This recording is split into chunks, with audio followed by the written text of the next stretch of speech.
everyone to Girls Triumph. We are so happy that you are with us today. We hope that you have seen our recent segments, but today I am your host, Carolyn, and I have my co-host Tasha and Kiosha. And today we have our topic for today is hiding trauma. And so we want to talk about that and discuss that and maybe tell you a little bit about our situation with hiding trauma and see if that'll help you and encourage you to not hide your trauma but remove yourself from it. So for me, hiding trauma, um, I was being abused and I didn't want my family to know. So I didn't tell anybody. Um, I even took and went to a battered women's shelter, and I didn't tell nobody that I went to the battered women's shelter. I went all the way to Oklahoma to my friend, but I didn't tell him that I was going there because I was trying to get away from trauma, because I was trying to hide it from my family, from my friends. I didn't want anybody to know. But that's not what we should do. We should be able to reach out to our family and, our friend. And my friend in Oklahoma, she did. She opened her doors to me. She even told me not to go back, But the thing is that I was so traumatized that I was trying to get away from it. I had left my kids, and that was something where I was like, oh my God, what are you doing? So I had to go back because I had to go back and see about my children. But we shouldn't hide trauma. That's something we should have somebody. We should have a pastor or a friend, a family member, or somebody. We should let them know what we're going through and not hide it. But that's what I was doing. I was hiding it. So, but we're asking you today to not hide it, and we're asking you more so if you're living in a traumatic situation that you would remove yourself from it, find the strength to take the courage to move away from that situation and find a safe haven to go to, a family or a women's shelter or somewhere that you can be safe with your kids and start your life over. So we're going to hear from my co-hosts about hiding trauma, but we hope that you take something away from what we discussed today, and that it will, give you that courage to take your life back. So that's what we want you to do: to take your life back and be happy, have a joyous life, and move in your purpose. So I'm going to let my co-hosts tell you about hiding trauma. Hiding, hiding trauma for myself started off really young. Um, I was molested at the age of 7. So being molested and not able to speak up, I didn't speak up because I didn't want my father or my brothers or anybody to get hurt or something, or them to hurt somebody else. So I kept it a secret.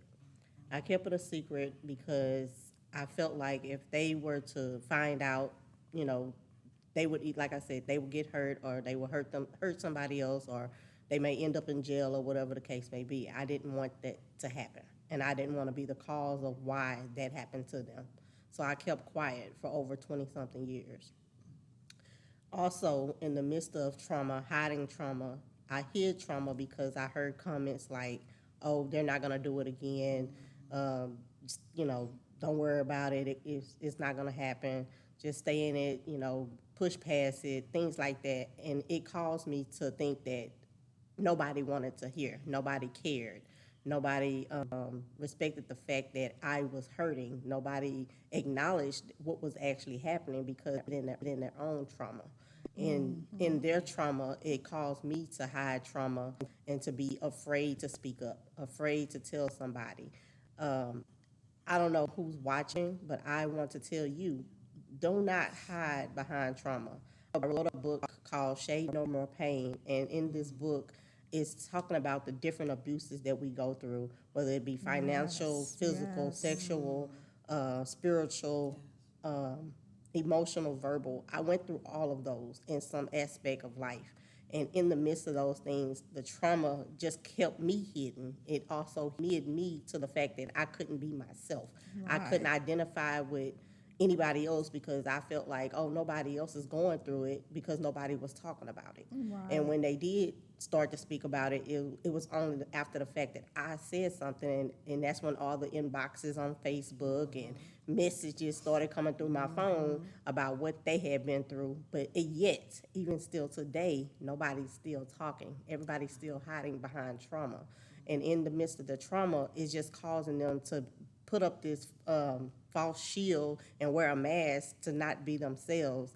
And, everybody thinking everything's all okay. But in actuality, they're not okay. They're still hurting. They're still going through something that they haven't even faced themselves in order to heal and start that process. There was a portion in one of my books I wrote, and it was called "The Smile," the the pain behind the smile. And the pain Yes. behind the smile caused me to, because everybody thought, oh, she's smiling, ain't nothing wrong with her. She don't look like what she's saying she been through. No, I don't look like what I've been through, because I had to find God and recognize that if I'm created in His image, then He has to do the reconstructing. He Right. reconstructed who I was when everybody else was saying, oh, they thought everything was all good, but on the inside, I was hurting. I was going through pain that nobody could even understand because they were so afraid to I was afraid to tell them what's going on because I didn't want to be judged, or I felt like I said, I didn't want them to feel like, oh, well, they're not going to acknowledge it or hear what I'm saying, because I was that little girl that felt like, oh, if I'm not speaking up or saying things out loud, they are not Right. hearing me and they're not going to hear me Right. anyway. Yeah. I went through situations with my own siblings where they were abusing females, and, my mom kind of pushed it to the side and said, oh, well, they gonna stop doing it. But yet, that was the things that I saw that I thought was okay. And I didn't feel like if I speak up about the abuse that I was going through, that they would even care. So I didn't say a lot of things. That pain caused me years and years of trauma. A lot of trauma that was taking my life, where I wanted to commit suicide, where I wanted to just give up, but I couldn't give up. I had kids. I had kids that were looking up to me. And in the midst of it, I had to lean on God's word, which is Philippians 4:13. I can do all things through Christ that strengthens me. And when I started to believe in that scripture and repeat it every single day, I mustered up the fact that I can say enough is enough. And I no longer had to hide behind this mask to think that I needed to be like everybody else. I can just be myself and take off the mask, take off the labels, take off the things that I started to put on myself because I was adjusting to the trauma. I didn't want to no longer live in the trauma or the pain or the hurt. So I decided to move past it and let it go. Take off the mask. If you're Right. going through some type of hiding trauma, Yes. take off your mask. You no Yes. longer have to live in darkness by yourself. We're not created to be in darkness. God said we are the light. He is the light that shines within us. So let your light shine.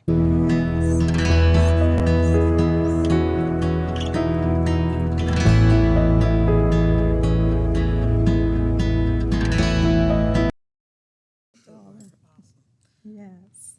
Hiding trauma for me was, I'm going to say, when I was married, um, going through domestic violence, trying to keep it from the kids, not really want to share like with my mom, basically, he's not home, because sometimes you get tired of you telling your parents, it's like, I told you this. You get tired of hearing that, right? Right. So I'm like, I'm just not gonna say anything. I was taking so much abuse where once the kids go to sleep, I'll go in the basement and just scream at the top of my lungs. Like, why me? I couldn't understand that. Even at an early age, like, I don't deserve this abuse. Right. I don't I would go around my friends, oh, everything is good, smiling, just never knew. People never knew what I've been through, even now, because it's like, I'm always smiling. smiling through the hurt, Right. smiling that. But until it's like, I can't even fake it anymore. Right. Right. I'm not That's happy. right. You can only do that, like you say, for so long. Right. Until That's you right. just say, enough is enough. Yeah. I'm not happy. I'm not secure in this. I'm not protected That's right. whatsoever. That's right. So I knew that it's done hiding. I had to go. Yeah. And when I took it and went that last time, I never looked back. And actually, when you're hiding something, basically you're in denial, right? Absolutely. And so I was definitely in denial for a very long time of not feeling that I needed. I mean, I just felt like I needed to be with him, right? Because he was my children's father. Right. Right. And it's like, I can't have another man around these kids. But daddy is damaging them more than anyone else. Right. So I knew, it's like, this is it. Who wants to be a single mom? You got 3 kids. This man used to tell me, you're black, you're fat, you're ugly. Nobody's gonna want you. This is what he's feeding into me, in the midst of the children. Right. Not buying me anything, not doing nothing, not providing for the house whatsoever. I used to wanna call my mom and say, I'm hungry. We ain't got no food. Right. I knew she would have been there, but it was just me hiding. Right. Like, I'm a big girl, I can handle this. You know what I mean? I'm grown, and he would be out, and I'm like, man, what we gonna eat? Right. Right. And I'm like, well, I'll just go to McDonald's, right? Get a little Happy Meals, and we'll just, you know what I mean? Long as they done. Right. But it's a lot of things that I've been through. Even to this day, my mom is, my parents wouldn't know because I was just embarrassed because I knew I wasn't brought up like that. Right. I knew that I deserved more, and I'm just so glad that I definitely got out of that, and I knew what my worth was. That's right. And I know that I'm a queen, That's and I exactly- deserve to be treated like one. Exactly. So I always put my trust, in God, not that I never thought that God left my side or anything like that, but I had to stop trying to be a people pleaser. Come on. Yes. And yes. that's something I felt that I was Right. a people pleaser. Right. And I had to just focus on pleasing God. That's And right. that's all that matters. Yes. And once I started doing that, my life definitely, I stayed single for a very long time until I met my husband now. And that was a lot for me to bring him amongst the children. Yes. Because yes, yes, you want your children, sometimes, you want to be with the father of your children. Right, In this world, hey, you have this man, you got kids, that's the fantasy, so they say. Right. Right. But right. that wasn't my story. That's right. At all. It Everybody's wasn't my story. Is different. So That's right. everybody's story is different. That's So I right. tell anybody, don't even be feared to move on. That's right. But the thing is, you move on when God tell you to. Yes. And you just step back. I tell any mother, don't put a man in front of your children. Right. Because you got one time to protect your kids, Yes. one time to protect them. And that's how I felt growing, me raising my kids. I said, well, I was tight with them. Now you can't do that. You can go to grandma's house and, my sister's out. I was real strict, Yeah. And sometimes that might not be too good either. But I had to do what I had to do. Right. Of being a single mom, Right. at that time. And I said, well, when God sent me someone, that's when I move. Right. And when he sent me my husband now, and I said, ooh, okay, I better take that. Right. Because, he had a big heart. And when you get a man to want to love your children and not just you, even before we, got married, he's always wanted to, how are the children doing? Right. You know what I mean? Other guys would be like, oh, okay, I'm taking you out. Don't ask how the kids doing. Right. I knew that. That wasn't for me. I'm like, oh, that's not for me, But when my husband's like, how's the kids? And he was making a report with them, having a relationship with them. Right. Before, we like, okay, this is going to be us. So I knew then that that's who God wanted me to be with. Right.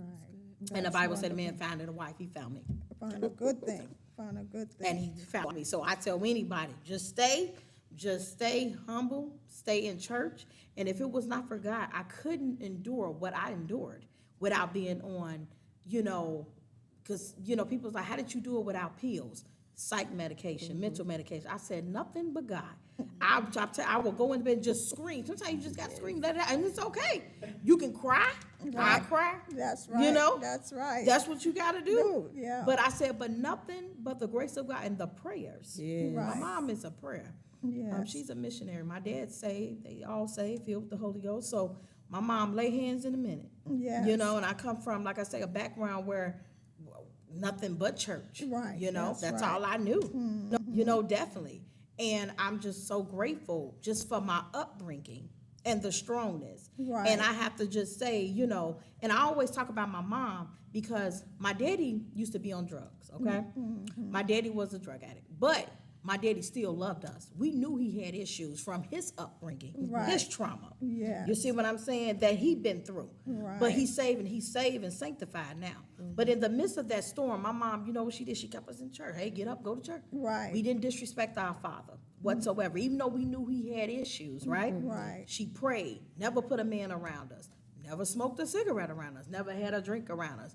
That woman was a prayer. Right. And if it wasn't for my mom being strong as the way she is, I don't think we would be who we are today. She raised 4 kids. None of us ever been in jail. We're good kids. We're all successful. You know what I mean? Right, right. And she did right by us. So shout out to my mom too, by the way, and my daddy, because they rocking for almost 50 years now. That's you a know, blessing. but it's a blessing to still have that upbringing in the midst of that, of my dad's trauma.